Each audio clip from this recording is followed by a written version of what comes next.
So maybe you could tell me, like, what's it gonna cost to make this video? I gotta get out of the studio for this. Now, if you guys make videos like Jonas and I do, then you've probably already been asked this question.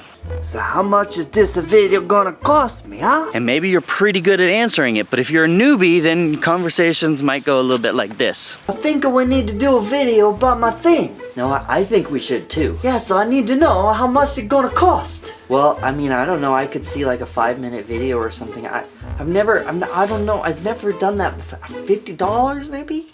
Or after you know how much things cost, then your conversation might go like this. I think we need to do a video on that, yeah? Bam. I totally agree with you.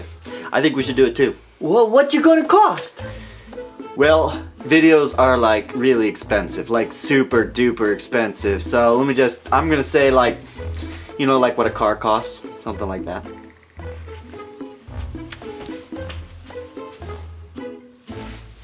And really, both of those scenarios come down to two things. You gotta know your personal production, and you have to know both your clients and how to talk to them about it. So for all of you who figured, I'm just gonna click on this video, figure out how much things cost so I can start telling people, then I'm here to tell you it's not gonna be that simple. I mean, if you do this for a living, I think you know as well, there's a lot of factors that go into how you're gonna come up with a cost. In fact, I think knowing all those factors and how to calculate them into your thing and talk to your clients is probably the most important thing. So today I want to talk about 3 things. 1, how to estimate your cost. 2, how to talk to clients. And 3, I want you to understand the range of prices depending on the type of production. Looks like I need gas.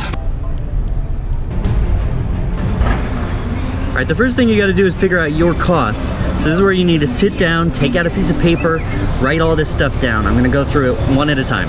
First, estimate your yearly gear costs. Maybe you're spending $10,000 a year on production gear or rental space and insurance. I mean, honestly, you know that the stuff that we're using is not cheap. Some people spend more than others. Whatever it is, you gotta put that number down. Next, estimate how many jobs you're likely to have in a year. If you've done this a few years, of course, that's a little bit easier to do. And if you haven't, then you're just gonna have to guess. But what you need to do is then divide that yearly cost into your job cost. So basically, you gotta tack on that gear cost onto each cost. Now you have to estimate how much your time is worth. Are you gonna charge hourly? Are you gonna charge daily? Are you working in a studio, or do you have to leave your family for a week at a time and travel? I mean, a lot of that goes into costs. Maybe you're charging $300 a day or $700 a day.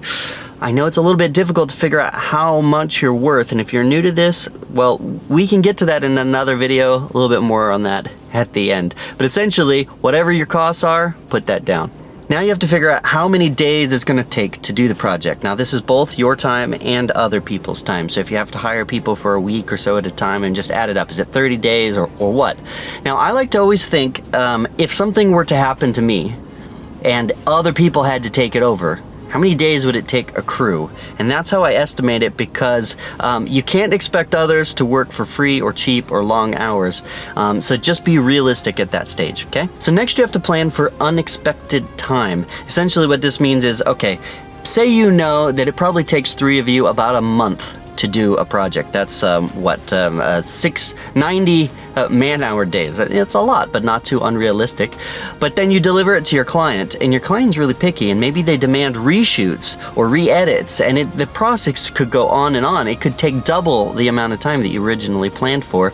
And so as long as you estimate that, then you're okay. Now the trick, though, is to figure out which clients you think are going to be really picky about things and which ones are going to have no edits at all, because you want to make sure the costs are good for everybody. Now let's talk about talking to clients. This is probably the most important thing that you do when you're trying to fund your film and get money for it. So when somebody says, So maybe you can tell me, like, what it's gonna cost. then you are best off saying something more like, You know what? Let's talk about this just a little bit more. You know, I want to get a feel for what you're trying to do so that we can make the best video possible. I always ask clients, do you have a budget to work with? If they do, they'll probably tell you. Chances are a lot of the time they'll actually have worked with other filmmakers before, so they'll know how much things cost. So take that number, and I don't really feel like you have to negotiate with that number or anything, but you know then where they're coming from. However, if they don't have any idea, then that's where you need to educate them just a little bit. Obviously, films can be pretty darn expensive. But if you go to a client who doesn't know what things cost and you say, well, a 5-minute film, that's gonna cost $10,000, well, you don't know where they're coming from. Maybe they're thinking higher. Chances are that's not the case. They're gonna be probably blown away with how much it costs. And so here's how you might go about it. First things first, start with a range of costs. So this is good for them because it allows them to choose. So you give them a low budget figure, a medium budget figure, and a high budget figure. You want to give them options. That's really important. Second thing is if you already know what your client more or less wants, and you can quickly estimate the time it's going to take, then you can explain it like this. You can be like, okay, well, this 5-minute film, I know that it's going to take 3 of us about a month to do, to write it, to script it, to produce it, to find logistics, to edit it up, to do graphics. So that's gonna be like 90 man days. Now, just think about this. If your client, let's just for ease of the math, makes $100,000, and he's gonna think, okay, well, that's 3 months work, that's $25,000 that I would pay myself if I'm paying them what I make. So he's gonna quickly realize that that 5-minute film is a $25,000 film. You don't have to explain it with the figure at the end, but just explain it with man hours. And I think people can get that quickly. Finally, you gotta get a feel for what that client has in their head. What kind of production are they thinking that you're going to do? It's all about expectations, right? And so sometimes I'll go to clients and they'll say, oh, well, I really imagine this scene being epic and looking a little bit like Planet Earth. And that, of course, leads me to the next thing that I want to talk about, which is why it's so important to have a perspective of what different productions cost. Planet Earth was a very expensive production. It was about $2.2 million per episode. That equates to about $46,000 per finished minute, which is quite expensive. Compare that to, say, American Grit. That was about $2 million an episode. Biggest Loser, about $1 million an episode. Most of the National Geographic shows that you're watching, probably closer to $500,000 an episode. You can go cheaper though if you have a clip show that's commenting on random YouTube clips, ones like I've done here. Basically what you have is this big black V. Maybe you can get under $100,000. That's why they're fairly attractive to the networks. The internet, of course, is a little bit different. Smarter every day. They're raising over $6,000 per episode online. He gets a lot of views per episode, and if you do a little bit of math, maybe closer to $10,000 or $12,000 an episode. It's okay to be smart and crash course. Not as expensive to make, but you're still talking about $3,500 an episode. Okay, I hope that gave you a little better perspective of how much things cost. Oh boy, here we go. Woo! Oh, so much fun. So I'm really hoping that in this episode you're able to answer this question. How much is this video gonna cost me, huh? Of course, if you're not and you still have really no idea how to talk to clients about costs, then maybe we should make a follow-up video to it.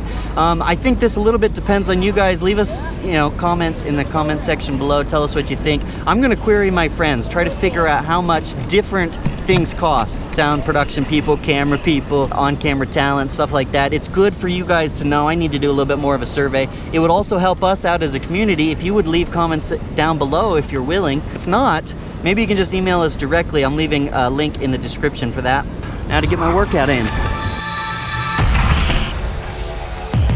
Okay, check this out. So the pump's turned on and they're filling up the water here.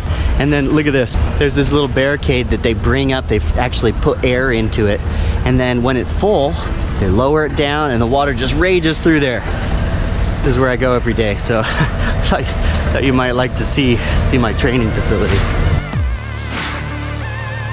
And thanks for watching. If you haven't subscribed to this channel already, Jonas and I put out videos every single Tuesday, so I encourage you to check it out. We got a lot of new things on GoPros, drones, time lapses, all sorts of other fun things, especially more about talking to clients. Okay, see you next Tuesday.